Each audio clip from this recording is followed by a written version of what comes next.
Hi guys, நம்ம இன்னைக்கு 2025 release ஆன டாப் 10 பெஸ்ட் மலையாள மூவிஸ் பார்க்கலாம். இந்த 10 மூவிஸுமே தமிழ் டப்பிங்ல அவைலபிளா இருக்கு. ஓகே, நம்ம லிஸ்ட்ல 10th பிளேஸ்ல இருக்கக்கூடிய மூவி டிஎஸ் சிராயா. டிஎஸ் சிராயா அப்படின்னு சொல்ற லாட்டின் வார்த்தைகள். அதுக்கு அர்த்தம் டே ஆஃப் ரத், அதாவது கோபம் நிறைந்த நாள். இந்த மூவியை ராகுல் சதாசிவன் டைரக்ட் பண்ணிருக்காரு. இது ஒரு சைக்கலாஜிக்கல் ஹாரர் த்ரில்லர் மூவி. இந்த மூவியோட லீட் ரோல்ல நம்ம பிரணவ் மோகன்லால் நடிச்சிருக்காரு. இவரோட நேம் ரோஹன். இவரோட ரிச்சான அண்ட் லோன்லியான ஆளு. அவனோட எக்ஸ் கேர்ள் ஃபிரெண்ட் கனி தற்கொலை பண்ணி இறந்து போயிடுவா. கனி செத்து ஒரு வருஷம் ஆனதுக்கு அப்புறம் ரோகன் அவ வீட்டுக்கு போய் அவளோட நினைவா ஒரு ஹேர் கிளிப்பை எடுத்துட்டு வரான். அந்த கிளிப்பை வீட்டுக்கு கொண்டு வந்ததுல இருந்து ரோஹனை ஒரு உருவம் துரத்த ஆரம்பிக்குது. அந்த உருவம் கனியோட ஆவியா இருக்கலாம்னு நினைச்சு ரோஹன் ரொம்பவே பயப்படுறான். அப்புறம் தான் தெரிய வருது அந்த ஆவி கனி கிடையாது, கனிய ஒன் சைடு அலோவ் பண்ண பிலிப் அப்படின்னு சொல்ற ஒருத்தவனோட ஆவின்னு. பிலிப் செத்து போன உடனே அவனோட ஆவி அந்த ஹேர் கிளிப்ல ஒட்டிக்கிட்டு ரோஹன் வீட்டுக்கு வந்துடும். அப்புறம் ரோஹன் அந்த ஆவி கிட்ட இருந்து எப்படி தப்பிக்கிறான் அப்படிங்கிறது தான் கிளைமேக்ஸ். பிரம்மையன் மூவியை டைரக்ட் பண்ண சேம் டைரக்டர் தான் இதையும் டைரக்ட் பண்ணிருக்காரு. சோ விஷுவல் எல்லாம் வேற லெவல்ல இருக்கும். ஃபுல்லா ஒரு டார்க் அட்மாஸ்பெரிக் ஹாரர் ஃபீல் கொடுத்திருப்பாங்க. இந்த மூவிக்கு IMDb ரேட்டிங் 10க்கு 6.9 கொடுத்திருக்காங்க. நம்ம லிஸ்ட்ல 9th பிளேஸ்ல இருக்கக்கூடிய மூவி காவல் களம். ஒரு ரியல் லைஃப் சீரியல் கில்லரோட கதையை பேஸ் பண்ணி தான் இந்த மூவியை எடுத்திருக்காங்க. நம்ம மம்மூட்டி இதுல ஸ்டான்லி அப்படின்னு ஒரு கேரக்டர்ல நடிச்சிருக்காரு. இவர் வெளியால பார்க்க ரொம்ப அமைதியான ஒரு நல்ல மிடில் கிளாஸ் மேன் மாதிரி தான் தெரிவாரு. ஆனா இவனோட டேஞ்சரஸான சீரியல் கில்லர். அவன் பெண்களை கல்யாணம் பண்றது அட்ராக்ட் பண்ணி அப்புறம் சயனைட் கொடுத்து கொன்னுட்டு அவங்க நகையெல்லாம் எடுத்துட்டு போயிடுவான். இது ஒரு பக்கம் இருக்கு. நாம விநாயகனை காட்டாங்க. இவனோட போலீஸ் ஆபீசரா நடிச்சிருப்பான். ஒரு பொண்ணு மிஸ்ஸிங்னு வர்ற கேஸை இன்வெஸ்டிகேட் பண்ண ஆரம்பிக்கும் போதுதான் நாம ஸ்டான்லிக்கு பின்னாடி இருக்கிற பயங்கரமான உண்மைகள் எல்லாம் தெரிய வருது. அப்புறம் சீரியல் கில்லருக்கும் போலீஸ்க்கும் நடுவுல நடக்கிற ஒரு கெட் அண்ட் மவுஸ் கேம் தான் இந்த படத்தோட கிளைமேக்ஸ். மம்முட்டியோட ஆக்டிங்ல அந்த வில்லன் ஷேட்ஸ் மிரட்டலா இருந்துச்சு. அப்புறம் இந்த மூவியை ஜிதின் கே ஜோஸ் டைரக்ட் பண்ணிருக்காரு. படம் கொஞ்சம் ஸ்லோவா போகுது.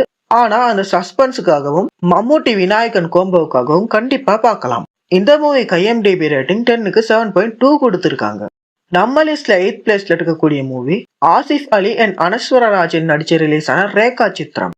இது ஒரு இன்ட்ரெஸ்டிங்கான இன்வெஸ்டிகேஷன் த்ரில்லர் மூவி. இந்த மூவில நம்ம ஆசிஃப் அலி ஒரு போலீஸ் ஆபீசரா இருப்பாரு. அவன் ஒரு ஆன்லைன் கேம்பிளிங் பண்ற கூட்டத்துல சிக்கினதால சஸ்பென்ஷன்ல இருப்பான். அவனுக்கு பனிஷ்மெண்ட் போஸ்டிங்கா ரொம்ப அமைதியான ஒரு ஸ்டேஷனுக்கு மாத்துவாங்க. இவன் ஜாயின் பண்ண அன்னைக்கு ஒரு பெரிய பிசினஸ் மேன் ஃபேஸ்புக்ல லைவ் வந்து 40 வருஷத்துக்கு முன்னாடி நானும் என்னோட ஃப்ரெண்ட்ஸும் சேர்ந்து ஒரு பொண்ணை கொன்னு புதைச்சிட்டோம் அப்படின்னு சொல்லிட்டு அவனை தற்கொலை பண்ணிக்கிட்டு செத்து போறான். அப்புறம் நம்ம ஹீரோ அவன் சொன்ன அந்த இடத்தை தோண்டி பார்க்கும்போது ஒரு பொண்ணோட எலும்பு கூட கிடைக்குது. அப்புறம் அந்த பொண்ணு யாரு, இந்த கொலையை யாரு பண்ணது அப்படின்னு இன்வெஸ்டிகேட் பண்ண ஆரம்பிக்கிறாங்க. இன்வெஸ்டிகேஷன்ல அந்த கொலை 1985ல மம்முட்டி நடிச்ச காத்தோட ஃபிலிம் ஷூட்டிங் நடக்கும்போது நடந்ததுன்னு தெரிய வருது. அந்த விக்டிம் பொண்ணோட பேரு ரேகா.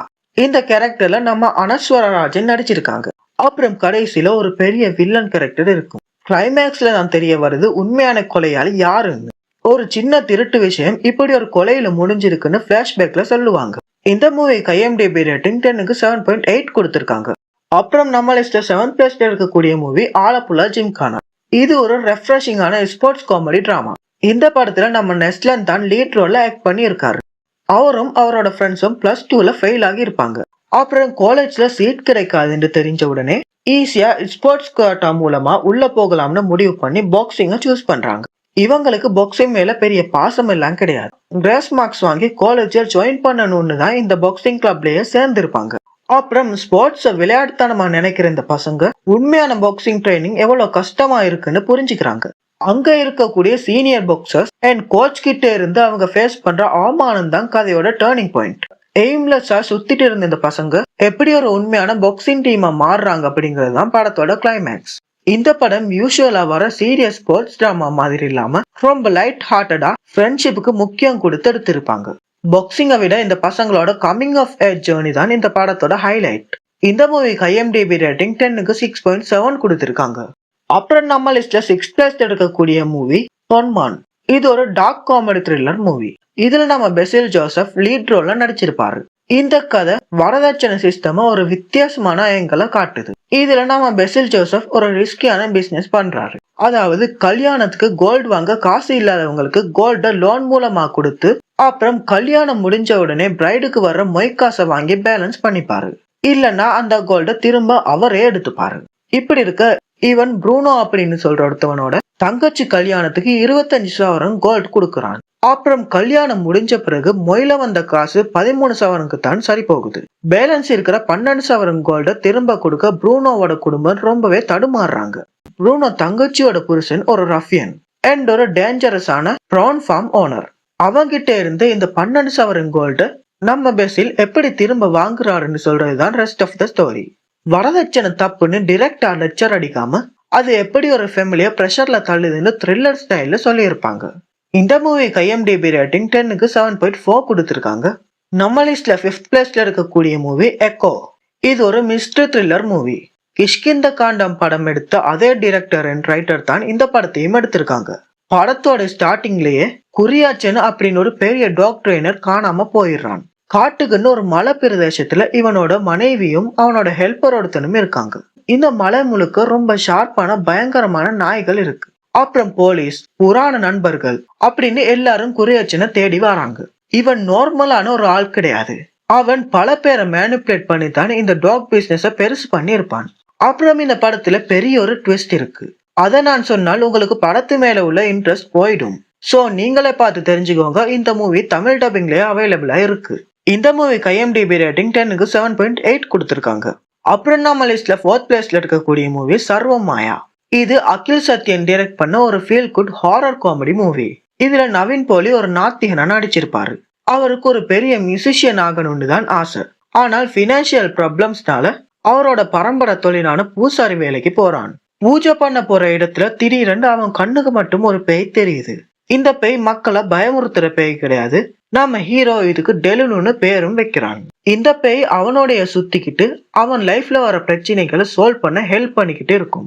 அப்புறம் ஸ்டோரியோட முடிவுல இந்த பேய் உண்மையில யாருன்னு தெரிய வரும். அப்புறம் என்ன நடக்குது, அவ எப்படி செத்தா அப்படின்னு சொல்ற மாதிரி முடியும். இது ஒரு செம்ம ஃபீல் குட் பெஸ்டான மூவி. இந்த மூவியத்தான் என்னோட லிஸ்ட்ல நான் ஃபர்ஸ்ட் பிளேஸ்ல போட்டிருக்கணும். ஆனா மக்களால் இந்த படத்தை விட இதுக்கு மேல சில படங்கள் வரவேற்கப்பட்டு இருக்கு. இந்த மூவிக்கு IMDb ரேட்டிங் 10க்கு 7.8 கொடுத்திருக்காங்க. அப்புறம் நம்ம லிஸ்ட்ல 3rd பிளேஸ்ல இருக்கக்கூடிய மூவி துடரும். இது ஒரு பவர்ஃபுல் ஆக்ஷன் த்ரில்லர் மூவி. இந்த படத்துல மோகன்லாலும் சோபனாவும் ரொம்ப வருஷத்துக்கு அப்புறம் சேர்ந்து நடிச்சிருப்பாங்க. இதுல நம்ம மோகன்லால் ஒரு சாதாரண டாக்ஸி டிரைவரா கேரளால இருக்கிற ரன்னில வாழ்ந்துட்டு வாரான். அவனுக்கு அவனோட பரம்பரை அம்பாசிடர் கார் மேல உயிரே இருக்கு. அவனுக்கு அவனோட புண்டாட்டியும் பிள்ளைகளும் தான் உலகம். இப்படி இருக்க ஒரு நாள் இவரோட காரை போலீஸ் திடீரென்னு சீஸ் பண்றாங்க. அதுக்கு காரணம் அவரோட பையன் பண்ண ஒரு சின்ன மிஸ்டேக். அதுல இருந்து அந்த போலீஸ் ஸ்டேஷன்ல இருக்கிற CIயும் SIயும் நம்ம ஹீரோவோட குடும்பத்தை ரொம்ப கேவலப்படுத்தி அவங்கள டார்ச்சர் பண்றாங்க. ஒரு ஸ்டேஜ்ல நம்ம மோகன்லாலோட பையன் செத்தே போயிடுறான். பாவமா இருந்த நம்ம ஹீரோ தன்னோட பையன் சாவுக்கு காரணமான போலீஸ்காரர்களை எப்படி ரிவெஞ்ச் எடுக்கான்னு சொல்றதுதான் படத்தோட மீதி கதை. இந்த மூவிக்கு IMDb ரேட்டிங் 10க்கு 7.5 கொடுத்திருக்காங்க. அப்புறம் நம்ம லிஸ்ட்ல 2nd பிளேஸ்ல இருக்கக்கூடிய மூவி L2 எம்புரான். இந்த படம் லூசிஃபர் மூவியோட சீக்வல். இது லூசிஃபர் முடிஞ்சு 5 வருஷம் கழிச்சு நடக்கிற மாதிரி காட்டியிருப்பாங்க. கேரளாவோட CM ஆயிருக்க நம்ம டொவினோ தோமஸ் இப்போ ரொம்ப கரெக்டா மாறிடுவாரு. அவர் ஒரு பெரிய டம் ப்ராஜெக்ட் மூலமா மக்களுக்கு துரோகம் பண்ண பிளான் பண்றாரு. இந்த நிலைமையில கேரளாவோட அரசியலை சரி பண்ண நம்ம மோகன்லால் திரும்ப வராரு. இப்போ இவர் வெறும் ஸ்டீஃபனா இல்லாம உலக அளவுல ஒரு பெரிய கிரைம் சிண்டிகேட்டோட தலைவனா வாரார். அப்புறம் இந்த படத்துல நம்ம பிருத்திவிராஜோட சோகமான பிளாஷ்பேக்க காட்டுவாங்க. குஜராத் கலவரத்துல அவனோட குடும்பத்தை கொண்டு அந்த பழைய வில்லன் இப்போ கேரள அரசியலை கண்ட்ரோல் பண்ண டொவினோ தோமஸ் கூட அலைன்ஸ் பண்ணிருக்கான். அப்புறம் நம்ம ஸ்டீஃபனோட அக்கா பிரியாதர்ஷினி இந்த டம் ப்ராஜெக்ட் எதிர்த்து போராடும் போது அவங்கள கொலை பண்றதுக்கான பிளான்கள் நடக்குது. அப்புறம் ஸ்டீஃபன் அவங்கள காப்பாத்தி சீஃப் மினிஸ்டர் சிண்டிகேட்டா நிறுத்தணும்னு முடிவு பண்றான். இதுதான் இந்த படத்தோட பேஸ். அப்புறம் நிறைய மாசான ஆக்ஷன் சீன்ஸும் இருக்கும். அப்புறம் லாஸ்ட்ல இதோட பார்ட் 3யும் ரிலீஸ் ஆகும் அப்படின்னு போட்டு முடிக்கிறாங்க. இந்த மூவிக்கு IMDb ரேட்டிங் 10க்கு 6.2 கொடுத்திருக்காங்க. நம்ம லிஸ்ட்ல ஃபர்ஸ்ட் பிளேஸ்ல இருக்கக்கூடிய மூவி லோகா சாப்டர் 1 சந்திரா. இது ஒரு கிராண்டான fantasy superhero thriller movie. மலையாள சினிமாவோட first female superhero movie இதுதான். பெங்களூர்ல ராத்திரி நேரத்துல மட்டும் கெஃபேல வேலை பார்க்குற ஒரு மிஸ்டீரியஸான ஒரு பொண்ணு தான் நம்ம கல்யாணி பிரியாதர்ஷன். இவங்களோட நேம் சந்திரா. அவளோட ஃபிளட்ஸுக்கு எதிரில நம்ம நெஸ்லனும் அவனோட ஃப்ரெண்ட்ஸும் தங்கி இருப்பாங்க. சந்திரா எதுக்காகவோ காத்துட்டு இருக்கிற மாதிரி ரொம்ப தலைமறைவா வாழ்ந்துட்டு இருப்பாங்க. அப்புறம் ஒரு ஸ்டேஜ்ல நம்ம நெல்சன் சந்திராவோட சூப்பர் ஹியூமன் பவர்ஸ பார்த்துடுவான். சந்திரா உண்மையில ஒரு யக்ஷி. அவ பல நூற்றாண்டு காலமா உயிரோட இருக்கிற கல்லியங்காட்டு நீலின்னு தெரிய வருது. அப்புறம் நம்ம வில்லனான இன்ஸ்பெக்டர் நாச்சியப்பா. இந்த கேரக்டர்ல நம்ம சாண்டி மாஸ்டர் நடிச்சிருக்காரு. இவர் ஒரு ஆர்கன் டிராபிகிங் கேங் கூட சேர்ந்து கெட்ட விஷயங்கள் பண்ணுவாரு. அப்புறம் சந்திரா கூட அவருக்கு நடந்த ஒரு ஃபைட்ல அவளோட கடி ஒண்ணு அவனோட மேல பட்டுடுது. இதனால அந்த வைரஸ் அவனுக்கும் பரவி அவனும் ஒரு பயங்கரமான யக்ஷியா மாறிடுவான். அப்புறம் லாஸ்ட்ல மாடர்ன் டேல பவர்ஸ் வந்து நாச்சியப்பாவும் சந்திராவும் மோத ஆரம்பிக்கிறாங்க. அப்புறம் சந்திரா எப்படி நாச்சியப்பா தோக்கடிக்கிறான்னு சொல்றதுதான் கிளைமேக்ஸ். இந்த படம் ஜஸ்ட் பிகினிங் தான். நம்ம டொவினோ தாமஸும் துல்கர் சல்மானும் கேமியோல வருவாங்க. அப்புறம் அவங்க எல்லாரும் சேர்ந்து ஒரு பெரிய சீக்ரெட் லீடருக்கு கீழே வேலை பார்க்குற ஒரு இம்மோர்டல்ஸ்னு காட்டி பார்ட் 2க்கு லீட் கொடுத்திருப்பாங்க. இந்த மூவிக்கு IMDb ரேட்டிங் 10க்கு 7.6 கொடுத்திருக்காங்க. மலையாள மூவிஸ்லயே இப்போ இந்த மூவி தான் டாப் 1ல இருக்கு. ஓகே கைஸ், இந்த வீடியோ உங்களுக்கு பிடிச்சிருக்கும்னு நம்புறேன்.